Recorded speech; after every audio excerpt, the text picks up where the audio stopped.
Bonsoir mesdames et messieurs, bienvenue dans ce 23 heures. Voici les titres de votre journal. Le président de la République, Alassane Ouattara, regagne Abidjan aujourd'hui après quelques jours passés aux États-Unis d'Amérique. À Washington, le chef de l'État a pris part à la signature de dons du MCC, le Millennium Challenge Corporation, don estimé à plus de 300 milliards de francs CFA. Le vice-président Daniel Kablan-Duncan, lui, a visité aujourd'hui deux importants chantiers du gouvernement. Il s'agit des travaux de valorisation de la baie de Cocody et le projet d'ouverture de l'embouchure de Grand Bassam. Vous le verrez dans une dizaine de minutes. Les premières journées des chefs d'entreprise se sont ouvertes ce vendredi à Korogo. Le Premier ministre Amadou Gon Coulibaly s'engage à soutenir l'initiative. L'objectif de ces journées, c'est redynamiser l'activité économique dans les régions. Je vous le disais en titre, le président Alassane Ouattara a regagné Abidjan aujourd'hui, vendredi, après quelques jours passés à Washington, aux États-Unis d'Amérique. À son arrivée ce matin dans la capitale économique ivoirienne, le chef de l'État a été accueilli par le vice-président Daniel Kablan-Duncan et plusieurs membres du gouvernement. Le chef de l'État était, je le rappelle, à Washington pour la signature de dons du MCC, le Millennium Challenge Corporation à la Côte d'Ivoire, un don de plus de 300 milliards de francs CFA. Je vous propose d'écouter le président de la République. Il fait le point de son séjour aux États-Unis. Je rentre de Washington où j'ai pris part à la cérémonie de signature de l'accord de don du Millennium Challenge Corporation à la Côte d'Ivoire. Le Millennium Challenge Corporation est un programme d'aide bilatérale du gouvernement des États-Unis en faveur des pays qui ont rempli des indicateurs de mesure de performance en matière de bonne gouvernance, de respect des droits de l'homme et de bonne gestion économique. J'étais accompagné d'une très forte délégation comprenant le ministre secrétaire général de la présidence de la République, le ministre de l'économie et des finances, le ministre de l'éducation national de l'enseignement technique et de la formation professionnelle, le ministre des Transports ainsi que plusieurs membres du cabinet présidentiel. Je voudrais tout d'abord remercier le président Donald Trump, le gouvernement et le peuple américain pour ce soutien et pour l'accueil qui nous a été réservé, ainsi que pour toutes les marques d'attention dont ma délégation et moi-même avons été l'objet. Alors, la cérémonie de signature de l'accord de don du MCC à la Côte d'Ivoire s'est déroulée au département d'État américain en présence de l'ambassadeur Stephanie Sullivan, représentant le gouvernement américain, du président directeur général du Millennium Challenge Corporation, M. Jonathan Nash, et de plusieurs personnalités du monde politique et financier américain. Ce don du gouvernement américain d'un montant de 724,7 millions de dollars, donc plus de 300 milliards de francs CFA, est destiné au secteur de l'éducation, de la formation professionnelle et des transports. Alors, s'agissant du secteur éducation-formation, l'enveloppe allouée, qui est d'environ 30%, sera destinée à l'amélioration de l'employabilité des jeunes et à la productivité du secteur privé. Cette dotation permettra notamment la construction et l'équipement de près de 84 collèges de proximité ainsi que des centres de formation technique et professionnelle. Alors, quant au secteur des transports, des 2/3 de l'enveloppe sera alloué et consacré au projet de transport de la ville d'Abidjan en vue d'accroître la compétitivité de la capitale économique de notre pays et en tant que pôle principal de croissance avec ses 6 millions d'habitants, en améliorant notamment la fluidité du trafic ainsi que la gestion et l'entretien des routes. Au cours de la cérémonie, le gouvernement américain a félicité la Côte d'Ivoire pour ses performances économiques et a réitéré la détermination des États-Unis à soutenir les efforts du gouvernement. en faveur de la réduction de la pauvreté à travers une croissance durable et inclusive. Les États-Unis ont également salué la forte croissance économique ainsi que les progrès et les réformes entreprises par notre pays dans plusieurs domaines, notamment en matière de renforcement de la transparence au niveau du système judiciaire. En marge de la cérémonie de signature de cet accord, nous avons eu un entretien avec le sous-secrétaire au Trésor américain, M. David Malpass, qui a également félicité la Côte d'Ivoire pour nos performances économiques et a réaffirmé la détermination du gouvernement américain à œuvrer au renforcement de la coopération bilatérale entre la Côte d'Ivoire et les États-Unis. J'ai également effectué une visite au siège de la Banque mondiale et du Fonds monétaire international. Alors à la Banque mondiale, j'ai eu l'occasion de faire une communication sur le thème de la crise à la stabilité, expériences et leçons à retenir de la Côte d'Ivoire. À cette occasion, j'ai mis en exergue les efforts déployés par le gouvernement, notamment dans le secteur de la santé, de l'éducation et des infrastructures, en vue de relancer l'économie et stabiliser le pays après la crise post-électorale de 2010. C'était important de montrer comment un pays qui a été plongé dans une crise majeure a pu se redresser et permettre une croissance économique très forte, pas seulement pendant 2 ou 3 ans, ce qui est facile, mais pendant une période plus longue, comme c'est le cas de notre pays. J'ai eu également un entretien en tête-à-tête suivi d'un déjeuner de travail avec le président de la Banque mondiale, M. Jim Kim. Et alors au Fonds monétaire international, mon ancienne maison, j'ai eu une rencontre avec le premier directeur général adjoint, M. David Lipton, avant de faire une adresse au conseil d'administration de cette institution, au cours de laquelle j'ai donc indiqué le parcours que nous avons eu à faire, aussi bien au niveau donc de l'opposition que bien sûr à notre arrivée aux affaires. J'ai relevé les bonnes performances de l'économie ivoirienne et j'ai notamment insisté sur la nécessité d'une plus grande démocratisation au Fonds monétaire international pour tenir compte de la voix des pays émergents et des pays en voie de développement.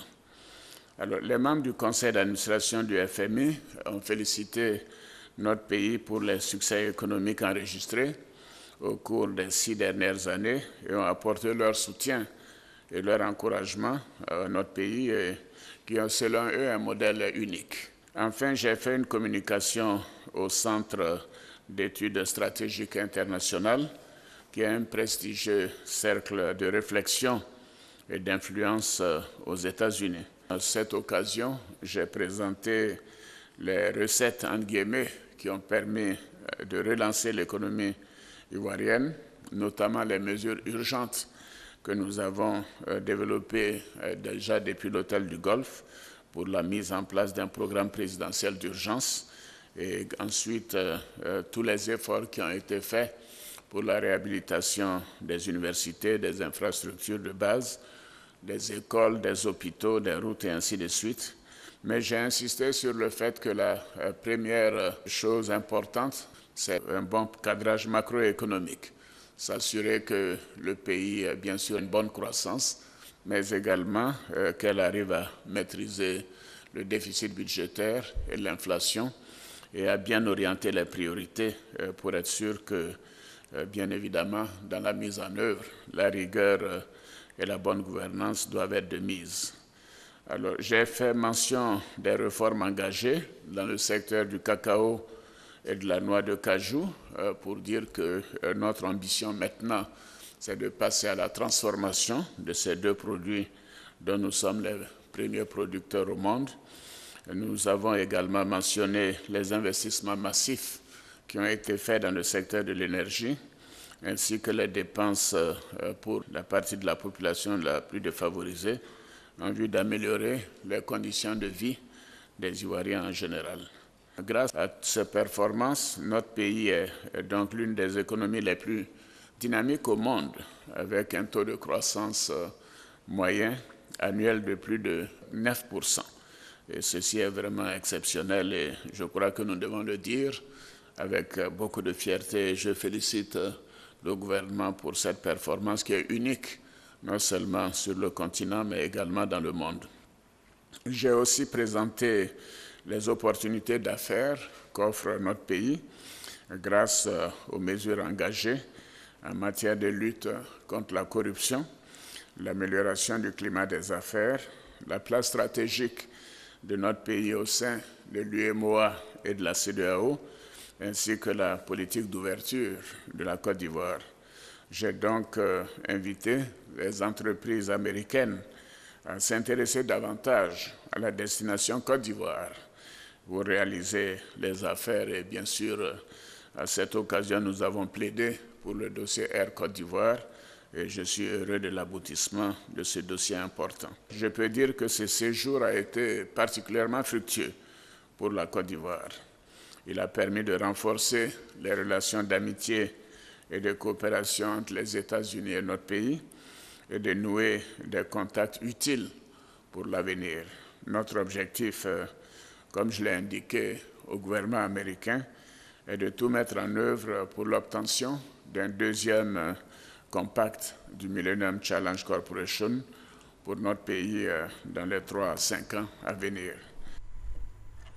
Vous venez donc d'écouter le président de la République. Il nous faisait là le point de son séjour aux États-Unis d'Amérique.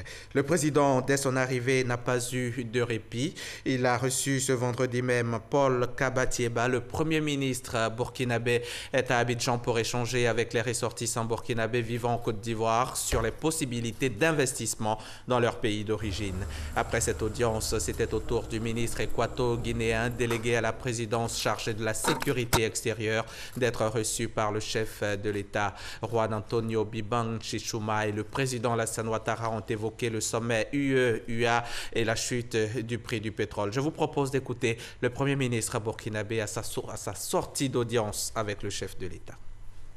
Nous sommes arrivés ici pour échanger avec les frères de la diaspora sur les possibilités d'investissement de la diaspora au niveau du Burkina Faso, et également pour échanger avec eux sur les journées économiques et commerciales qu'ils ont organisées.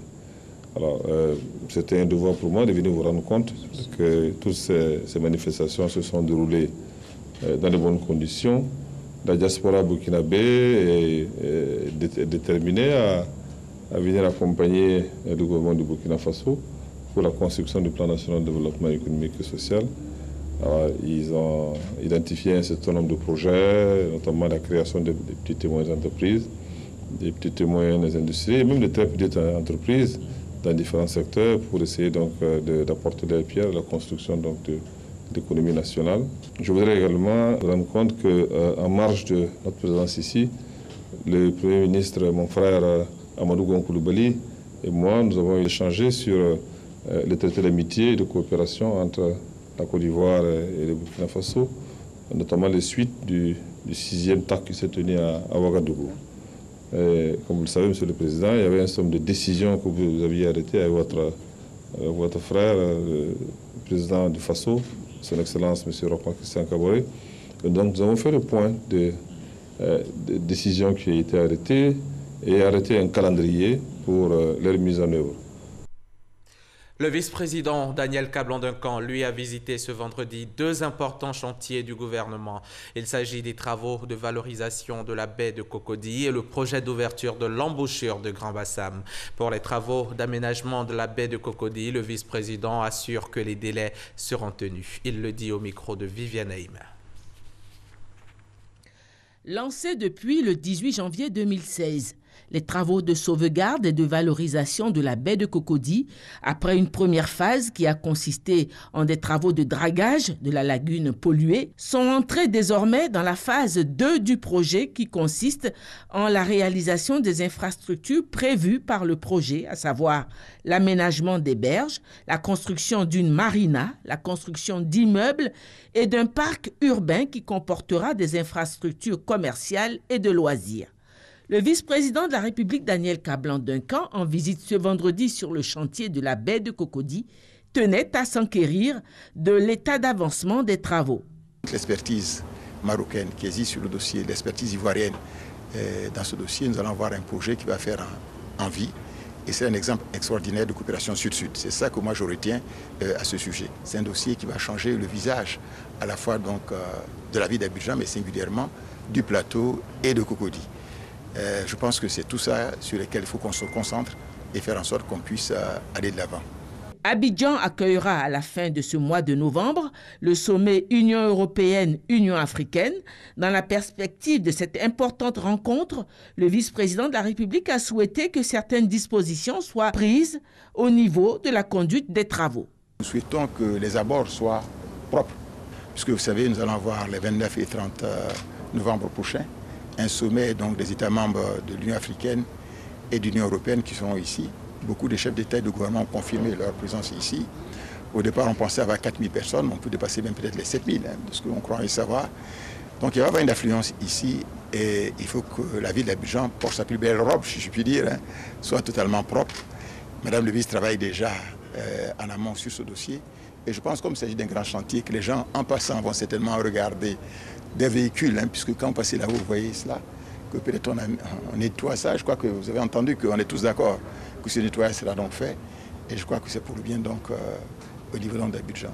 Cet important chantier, financé à hauteur de 282 milliards de francs par l'État de Côte d'Ivoire, la Banque islamique de développement et la Banque arabe pour le développement économique en Afrique, BADEA, est conduit sur le terrain par Marchik Ahmed, société d'État marocaine qui a une expertise dans ce type d'ouvrage. Le projet sera achevé en 2020. Autre grand projet du gouvernement, l'ouverture de l'embouchure de Grand Bassam. Le vice-président de la République, Daniel Kablan-Duncan, s'est rendu sur le site de l'embouchure à Grand Bassam après sa visite de la baie de Cocody. Ce projet tant attendu par les populations de Grand Bassam en raison de son impact sur le développement général de la région, car l'ouverture de l'embouchure va permettre la création d'un port à bateau à Grand Bassam, ainsi que le développement des activités de pêche et avec aussi la construction à Grand Bassam d'un débarcadère à poissons offert par le roi du Maroc. Cette visite du vice-président de la République ce vendredi sur le site de l'embouchure était porteuse de bonnes nouvelles pour les populations de Grand Bassam, car l'annonce a été faite que les travaux vont démarrer effectivement au cours du premier semestre 2018 pour s'achever en 2020.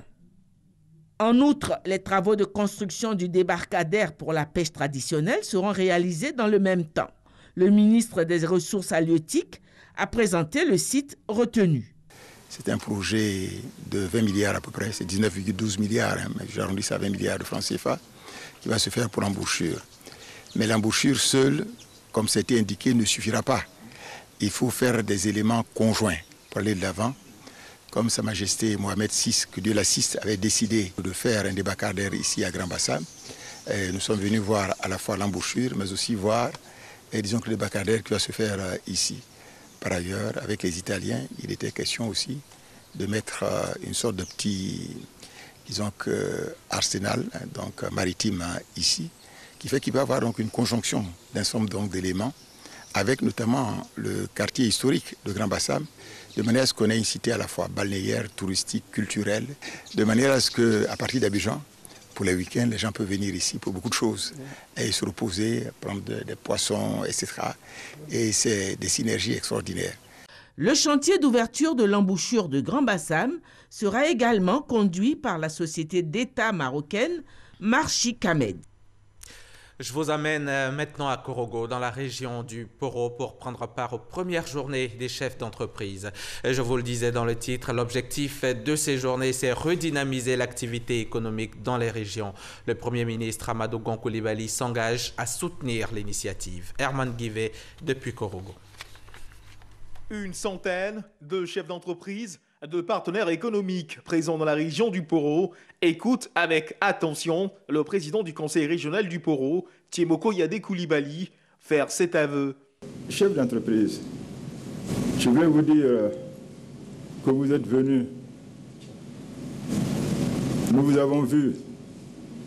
Et je pense que vous avez vu aussi. Vous avez connu la région, vous ne la connaissiez pas, vous l'avez connue. Vous savez quelles sont maintenant ses potentialités. Alors je pense qu'en partant, vous direz, je suis venu, j'ai vu, je suis convaincu, je reviendrai travailler dans le Poro. Des chefs d'entreprise venus voir pour croire en une région qui regorge de potentialités économiques afin d'y investir. Les journées nationales des chefs d'entreprise initiées pour booster le développement des régions et aider à rétablir les déséquilibres observés en matière de développement se positionnent comme un outil. Les acteurs publics peuvent saisir ce cadre pour faire la promotion de leurs activités.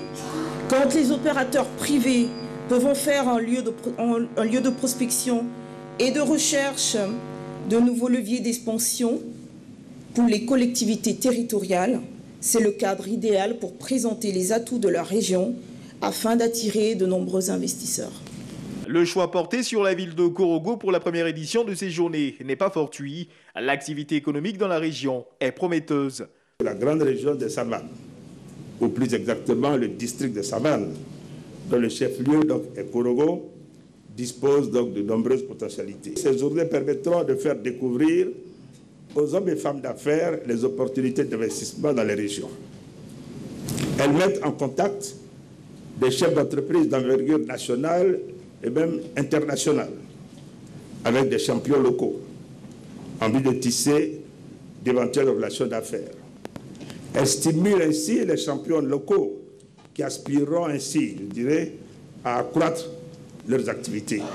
Des journées meublées par une série de panels afin de créer un cadre favorable d'échange sur des thématiques pertinentes dont les conclusions seront prises en compte pour la relance des activités économiques dans les régions concernées. Un mot de défense dans ce journal et pour cela, rendons-nous en France où se trouve en ce moment le ministre d'État, ministre de la Défense. Ahmed Bakayoko y est en visite de travail. Il a été reçu par son homologue français des armées. Au centre des échanges, la coopération dans le domaine de la défense, notamment la lutte contre le terrorisme. Le témoignage d'Abou Sanogo. L'axe Abidjan-Paris se renforce. La Côte d'Ivoire et la France renforcent leur coopération sécuritaire. Hôtel de Brienne, rue Saint-Dominique à Paris. Le ministre d'État, ministre de la Défense Ahmed Bakayoko, en visite de travail, accueilli par son homologue française des armées, Florence Parly.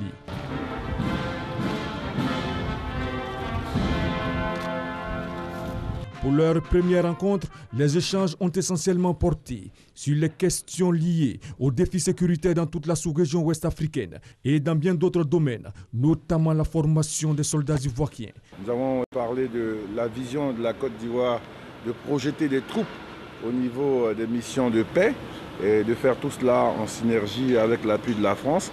Nous avons également regardé les questions de formation des unités ivoiriennes, des forces spéciales de Côte d'Ivoire, et même de la sous-région par rapport aux défis sécuritaires dans toute la sous-région. Nous avons des avancées concrètes. Très bientôt, nous allons avoir le plaisir de recevoir Madame la ministre à Abidjan dans le cadre d'une visite pour faire également le point des avancées des différentes préoccupations que nous avons évoquées ce matin. En retour, la ministre française des Armées a assuré son homologue ivoirien du soutien de la France dans la lutte contre le terrorisme et la défense de ses frontières. Cette visite a permis au ministre d'État, ministre de la Défense Ahmed Bakayoko, de découvrir l'hôtel de Brienne, un hôtel particulier, construit au XVIIIe siècle et qui abritait le bureau du ministre des Armées. C'est bientôt fini le calvaire des usagers de la nationale A3. Nous sommes donc de retour en Côte d'Ivoire. Les travaux de réhabilitation de l'axe Bouaké-Ferkessédougou vont démarrer. Demain, samedi 11 novembre, le Premier ministre Amadou Gon Coulibaly va donner le coup d'envoi des travaux. Une joie pour les usagers de cette route. À Niakara, par exemple, les populations se sont mobilisées pour exprimer leur reconnaissance au gouvernement. Kader Sogodogo, notre confrère de RTI Bouaké. Courant septembre 2017, les jeunes du département de Niakara, mécontents de l'état de dégradation de la nationale A3 qui traverse leur localité, avaient manifesté pour qu'une solution soit trouvée. Aujourd'hui, tout semble rentrer dans l'ordre. Le Premier ministre Amadou Gon Coulibaly sera à Katiola le 11 novembre 2017 pour le lancement des travaux de reconstruction de cette route internationale. Une nouvelle saluée à Niakara à travers une journée d'hommage et de soutien aux actions du président de la République et de l'ensemble du gouvernement. Je voudrais leur dire mes encouragements pour cette décision, pour que toutes les mesures soient prises pour que cette route-là soit vraiment construite. Un grand hommage au président Alassane Dramane Ouattara et son gouvernement quand on aura cet ouvrage terminé. Les cadres du département donnent également de la voix. C'est l'occasion pour nous d'exprimer à Monsieur le Président de la République pour sa grande vision stratégique du développement. Je voudrais remercier également Monsieur le Premier ministre et son gouvernement pour avoir initié ce projet. Les populations des régions de Béké, du Hambol et du Tiologo, qui bénéficient de cette route de plus de 250 km, entendent donner un caractère festif à la venue du Premier ministre Amadou Gon Coulibaly à Katiola pour le lancement des travaux. La promesse a été faite au Dr Valé Clément, émissaire du Premier ministre à Niakara. L'université Félix Houphouët-Boigny a abrité hier jeudi la journée nationale de la non-violence en milieu estudiantin. Tous les acteurs du secteur de l'enseignement supérieur sont venus marquer leur adhésion à cette journée qui vise à inculquer les valeurs de paix. Les étudiants ont pris l'engagement de promouvoir la paix et tourner le dos à la violence. Serge Coléa. Des portraits de grandes figures mondiales qui ont consacré leur vie à prôner la paix et la non-violence ornent l'entrée et l'intérieur de cet amphithéâtre de l'université Félix Houphouët-Boigny de Cocody. L'objectif est d'amener les étudiants à intégrer ces valeurs car le tableau dans le milieu universitaire tel que présenté est loin d'être reluisant. Assassinat, torture physique, blessure au couteau, à la machette ou au gourdin, lapidation, location de Niabo, rudoiement, des vigiles auxquels ils arrachent leurs téléphones portables, la liste est interminable et j'en oublie beaucoup. Pointés du doigt, les étudiants à travers leurs différents mouvements font amende honorable en s'engageant à jouer leur partition. À toutes ces personnes qui pensent que notre organisation est une organisation violente, je pense que cela n'est pas juste. La preuve est là, nous sommes venus à l'invitation des autorités et nous avons engagé l'ensemble des élèves et étudiants de Côte d'Ivoire à s'approprier les valeurs de paix et de non-violence. Notre engagement est sans faille, mais en même temps, nous invitons nos autorités à apporter des solutions à nos revendications. La ministre Mariatou Kone encourage et soutient cette première journée de la non-violence en milieu universitaire. Pour sa part, la ministre de l'Enseignement supérieur et de la Recherche scientifique salue cet engagement des étudiants. Quand on parle de l'Ivoirien nouveau, nous parlons de l'étudiant nouveau. Avec cette journée, les étudiants ont promis s'engager résolument vers la paix et la non-violence. Et les jours à venir, nous le dirons. Non-violence, paix et citoyenneté en milieu universitaire, c'est le thème de cette journée.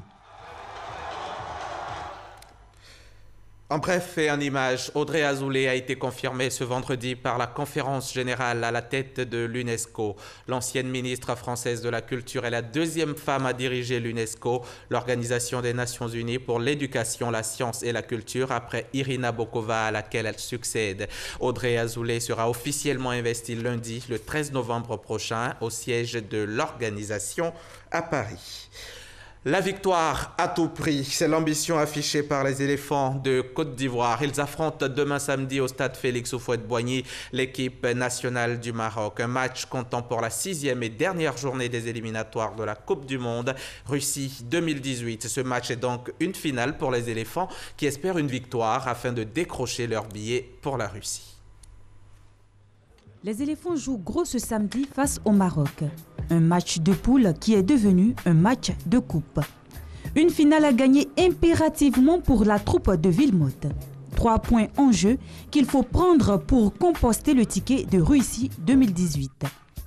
Après une CAN 2017 calamiteuse et des éliminatoires menés en dents de scie, les éléphants ont besoin de cette qualification pour redorer leur blason terni ces derniers temps par 2 sorties ratées à Bouaké face à la Guinée et au Gabon.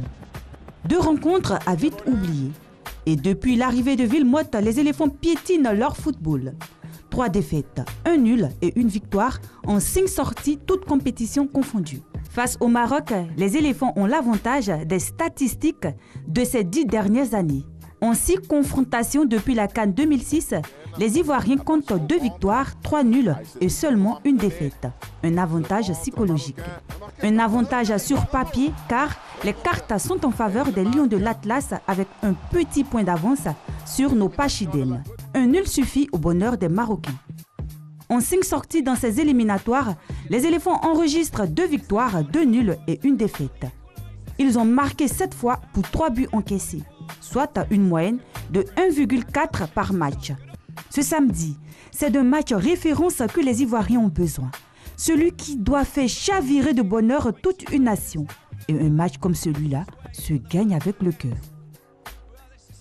Bonne chance donc aux éléphants. Le Sénégal, lui, vient d'obtenir son ticket en battant ce soir l'Afrique du Sud par 2-0. C'est la fin de ce journal. Merci de l'avoir suivi. Retrouvez Maïsako demain à 23h.